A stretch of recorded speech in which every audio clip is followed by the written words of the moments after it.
Hello and welcome to Crusher Talk. I'm your friend, Haley Crusher Kane, and I'm here to talk to you today about the song Unsubscribe from our EP Unsubscribe from the Underground.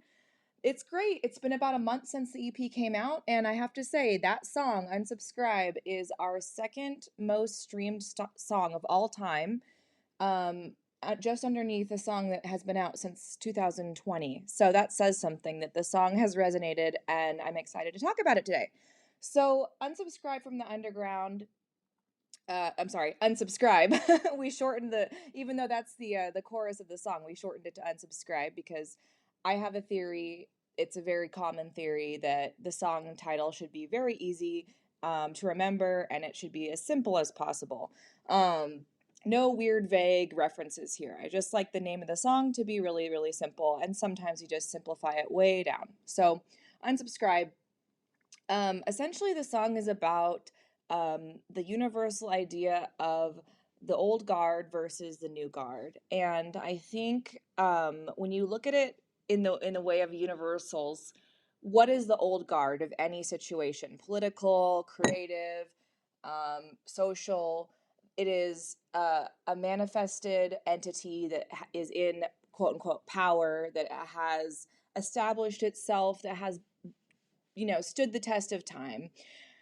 And that could mean anything. I mean, that could be a coffee shop that's been in the neighborhood for several years and has proven itself to be a quality coffee going experience. It could be a government that has been in power, or a party of a government that has been in power. It could be a creative music community. It could be any sort of creative community, cultural kind of community, perhaps. Maybe like superhero movies are the old guard, and at this point, I mean, all the big movies are superhero movies.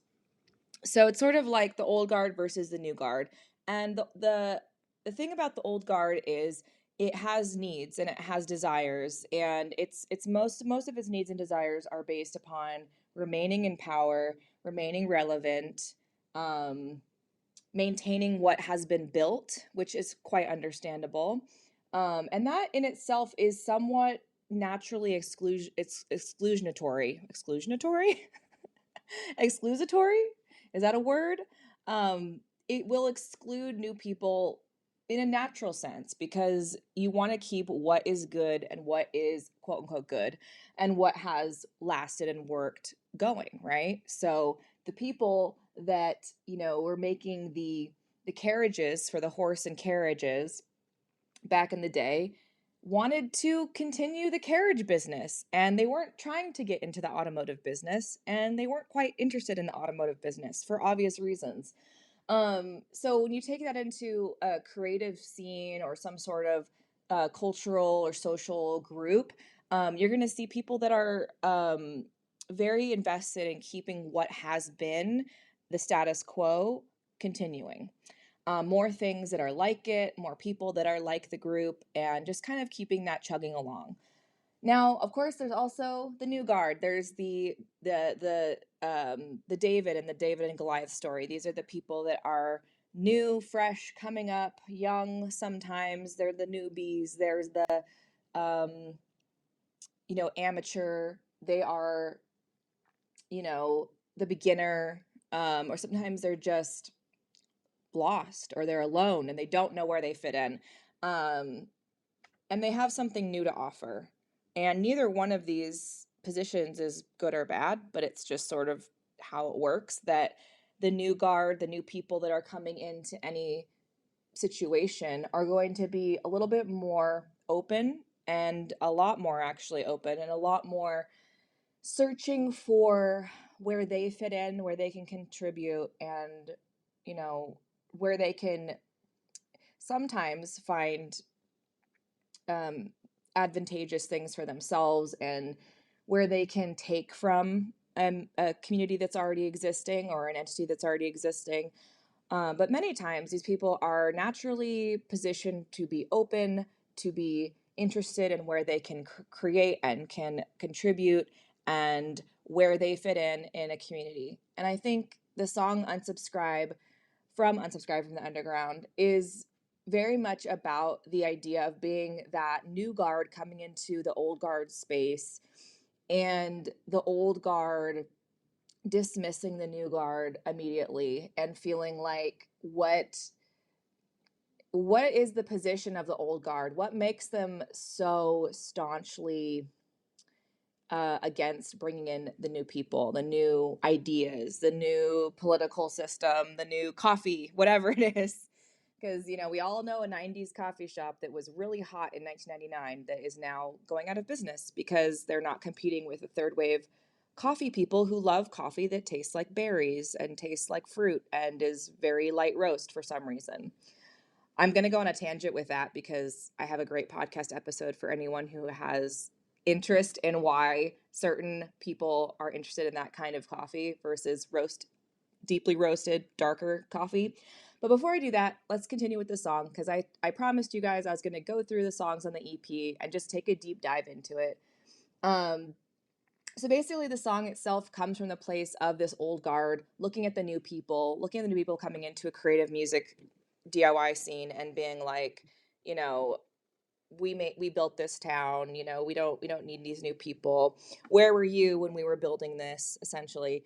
And that's kind of where the song comes from. And it was fun to play with the idea of, I might have said this before on the Substack, but it's fun to play with the idea of being spiteful and being mean and coming from that position.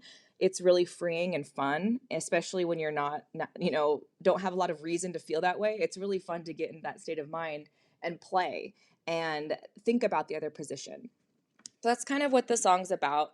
And I think I've gone through kind of how we recorded it, but I will give, I think our band deserves their flowers. They deserve all of the props. So the guitar parts were recorded by both Ryan DeLiso, our lead guitar player, and also Dr. Kane Esquire. I wrote the song. I think I came up with, actually, I think we co-wrote it, but I came up with the lyrics and I came up with the chorus. Yes, the chorus. I think that bass line that is also lead guitar lick in the song that's so prevalent, Dr. Kane wrote that. Either that or we came up with it together. It doesn't really matter, does it?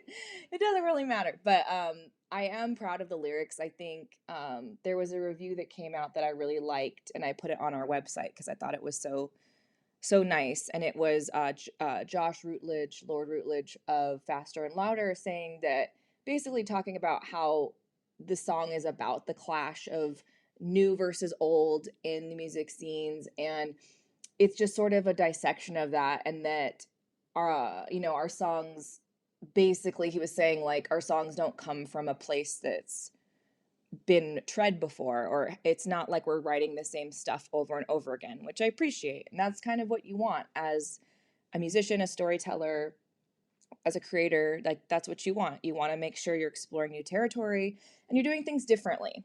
So we did do things differently with this song. As I said, Ryan DeLiso did that lead guitar part. He's quite shreddy. He's quite a shreddy guitar player. He also recorded our drummer, Gabe Masick, who provided drums for the track, in his basement, aka the Continental, which is a small recording space that we've been using here in Detroit. The vocals were recorded in LA at Joe C. Cotton's studio, Kitten Robot Records, and by Paul Rossler, who is our main jam producer that we love. And I think I've said this before, but I think it really does show, like, both sides of the band. Like, it shows us changing and growing and kind of finding a foothold here in Detroit, and also, like, the production level that we've achieved with the help of Kitten Robot Records and with Kitten Robot Studios. And I don't know, like, not to talk too much about, I guess it's my show and my music, so I can talk about myself as much as I want. But it is one of those things where it's kind of, it just illustrates where we're at in life. And I do like music that is both, it like is classic and will stand the test of time, but also is of its time and of its place. And the song is really of the moment of our lives right now, and with the group that we have right now. And we've never been more energized in recent years that I can remember since we started. So it's great to work with these musicians here in Detroit. We love them. Um, and yeah, and also to like know that we can go to Kitten Robot Studios and that they're there to support us and make sure that, vocals are hard, they're tricky, and drums are tricky too, but amazingly our drums really came out pretty good on that. Ryan did a great job recording those drums. So anyways, that is Unsubscribe from the Underground. Thank you for all the love. Like, I don't know, did I tell yeah, I did say this in the top. Like it's been streamed quite a bit, and I do appreciate the fact that um even though the video was made just such a quick and rushed way, like before we came back to Detroit this last time, we really just slapped it together, that people enjoyed the fact that it's graphic and that we kind of stuck with the color themes throughout with the black and white kind of DIY flyer look, and then having the yellow and the pink. And I will say we do have vinyl coming up very soon. We actually have our pre-order coming up. I should have looked at it before I started this, but I think it's in October. I think it's this month. So I'll let you guys know when that happens. And the vinyl is going to be really beautiful. It's just really cool to see it all come together and to see these guys on the back of this record, knowing that we all came together to make it, and that each of us is bringing this new energy to the band. When you've been in a band for as long as we have, and I know there's bands out there that are so much more of a legacy band than we are, but we started in 2016, and we've had a lot of drummers. We've had less lead guitar players, but still, we've had quite a few lead guitar players too. And to feel like you're at a place where everyone is really working harmoniously and is invested in the same way, and also is pretty much in the same stage of life, is just really, really, really awesome. It's not a small thing. This is a good segue, actually, because we're going to Nashville. We're playing Nashville next month, November 17th, and then we'll be playing New Orleans on, did I say September? I hope I didn't. November 17th. There's no way to go back, you guys. When I just press play, we go. There's no correcting any of this. This is raw. This is raw and uncut. And then November 20th, we'll be playing New Orleans. Now, I know that seems weird because, like, Nashville on a Thursday, why are we doing that? That doesn't make sense. And then we're doing New Orleans on a Sunday. Yes, we did have something going on Saturday.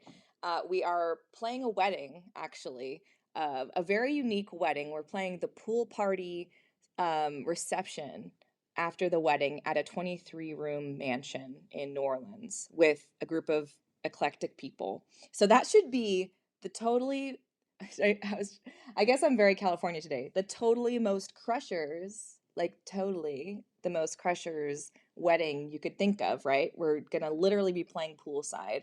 And I guess to bring this all back to what I was actually the point I was trying to make is we're all kind of in the same stages of life where we love the idea of going on like weekenders, and let's go to Nashville and do a Thursday night at an all ages space, and we'll eat the food and we'll go do the things and bring our spouses and have fun, and it's not about partying all night. And that's great. And we're also not trying to do these like 30-day tours or some crazy amount, or even just doing those weekday Tuesday, Wednesday dog shows that totally suck. We're all just like, we all have other projects too, which I think is important too. So we're all just in a really like great place in life. We all have the flexibility with our jobs that we can go on these little weekenders. We can go to New York, we can go to Chicago. We can make it, make it fun, make it make sense financially, and do the things that feel good. And it's all about quality over quantity at this point in time. So we're going to be doing those shows, and that's going to be fun. We do have the pre-order coming up. I did let you guys know about that. I'm looking at my notes now. Election anxiety. Well, I don't have much to say about this. I don't think that my job here on this planet is necessarily to talk about politics, but I will say, living in a swing state for the first time in my life, it's insane the amount of it's just very palpable how polarized everyone is here.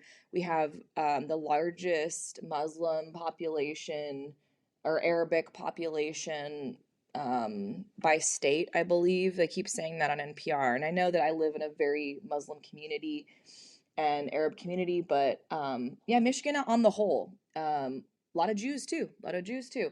A lot of people having a lot of feelings right now, a lot of people in pain, a lot of people struggling with justice, a lot of people not sure what to do. Um, there's definitely a race to captivate and capture the vote of people here in Michigan.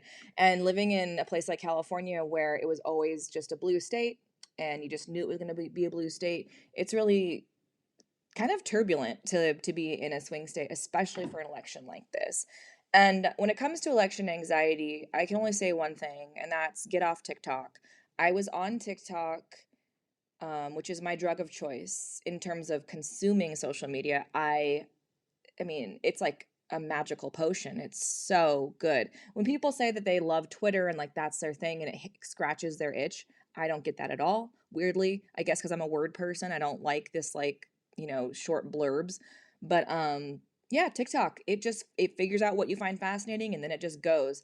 And I was on TikTok when Biden stepped down and Harris came into the picture, and that was a really exhilarating and strange and brat summer time to be on TikTok, and it was actually like very heightened. It did feel like a drug to be minute by minute, like hearing people's opinions, understanding what was going on so quickly.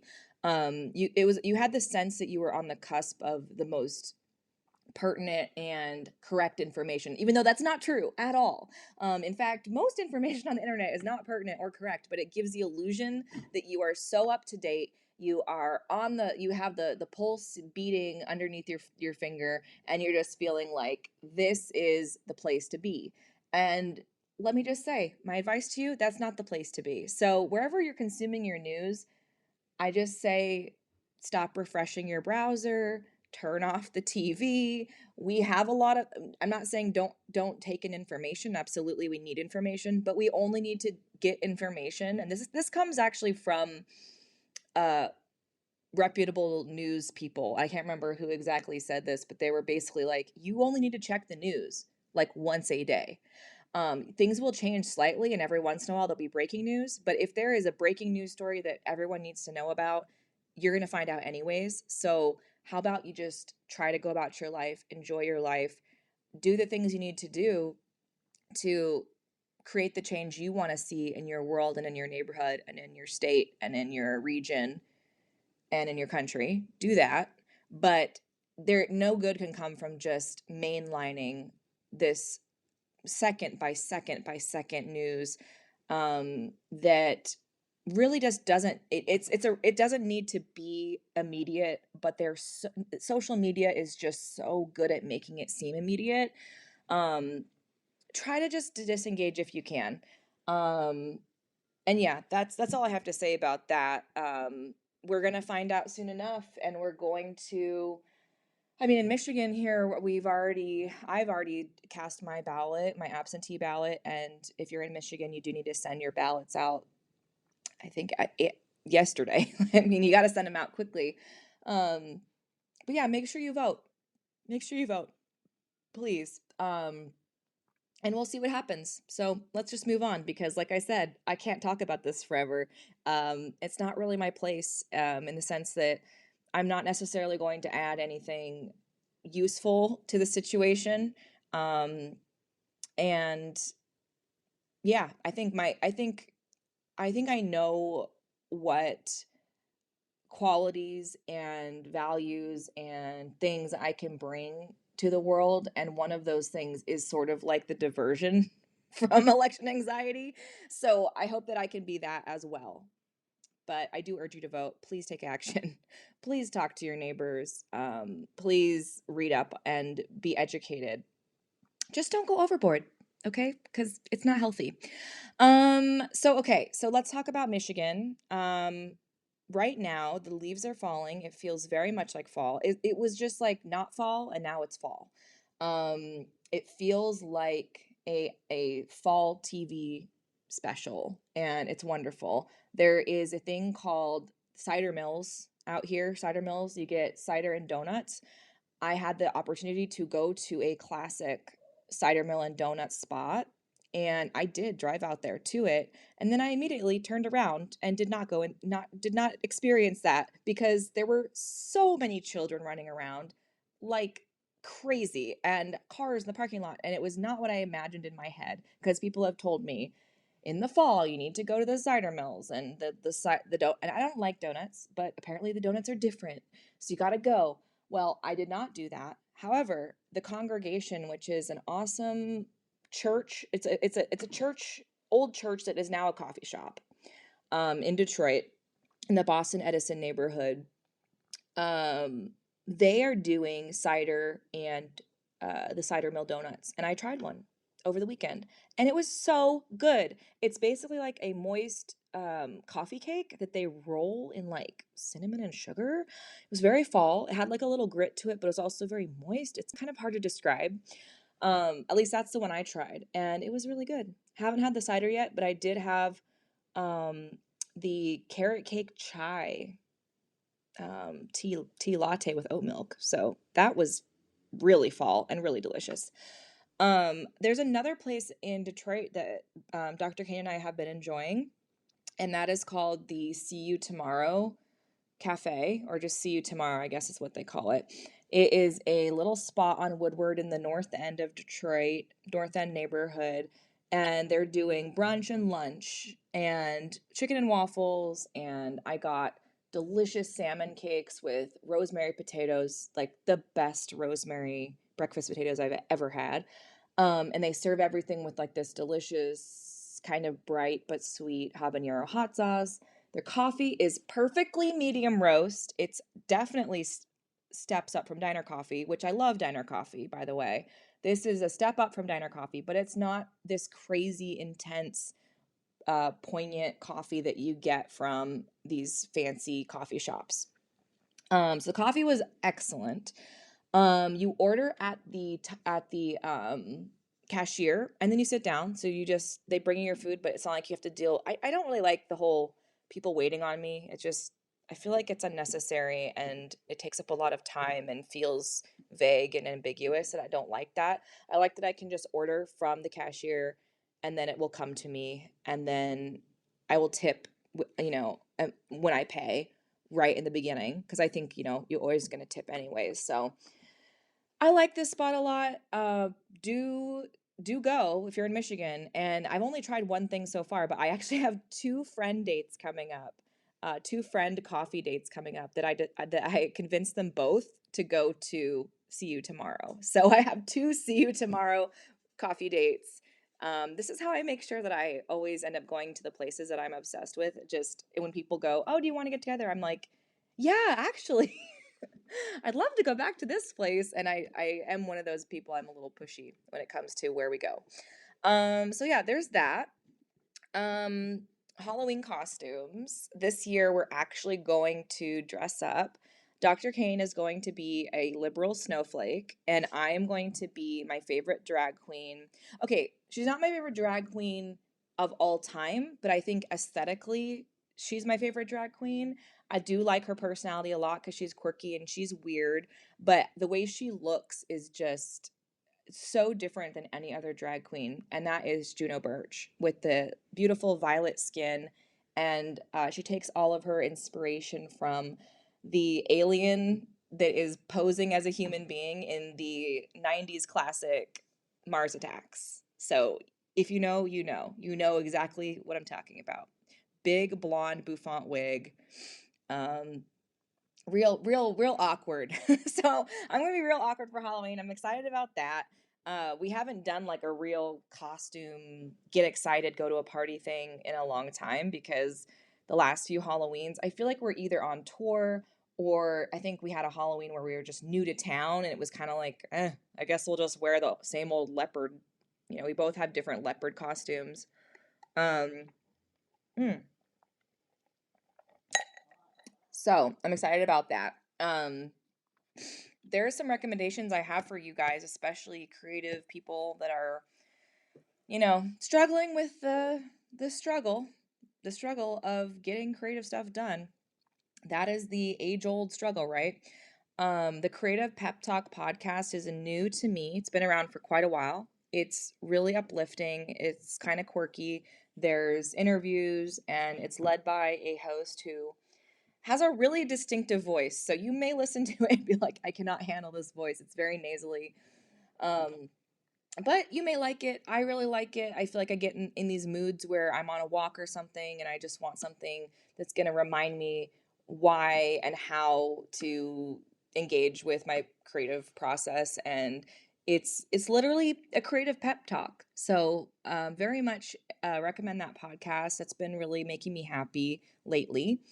Also making me happy lately, which I guess I put in my notes, is walking around with a big metal stick. We call that the BMS in our house, the BMS. And yeah, now that I have a big metal stick, I feel extremely safe and secure walking my dogs with my postal service um, advertised, postal service approved dog mace, little canister, and my big metal stick. Walk around with a big metal stick. It's really great, especially if you have dogs and you're in a neighborhood where dogs are sometimes, wandering. Um, my mother came to visit. That was a really great trip. And we did a river float that took, I think, 6 hours or more.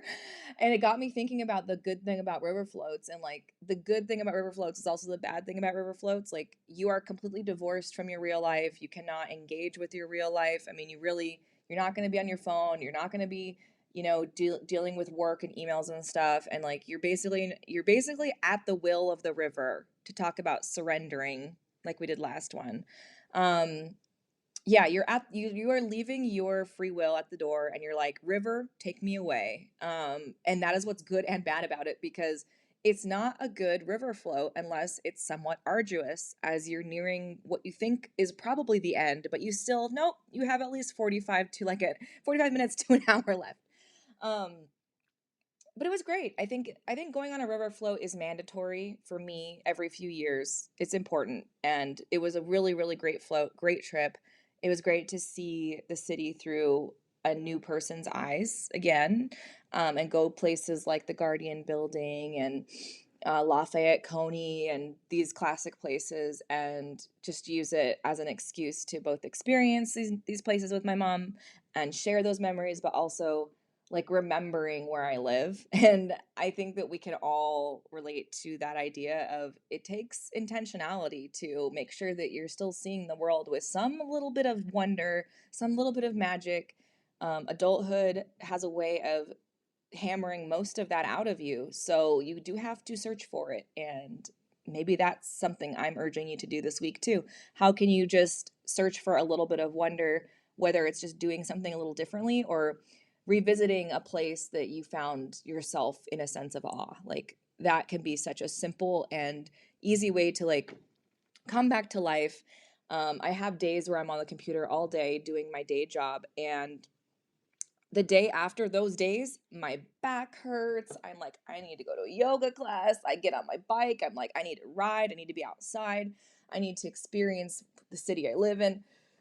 Um, so yeah, I recently decided I would go to the DIA, Detroit Institute of Art Cafe, which is fashioned. It's like, it's basically fashioned after an old Spanish courtyard. Um, and it is designed by an artist who took a lot of care into the light and the way that the room feels and just the entire ambiance. And it's a beautiful, beautiful, beautiful cafe, which I had never been to, but I got to experience when my mom and I went to DIA. And I went there with my laptop, I guess it was a week or two ago.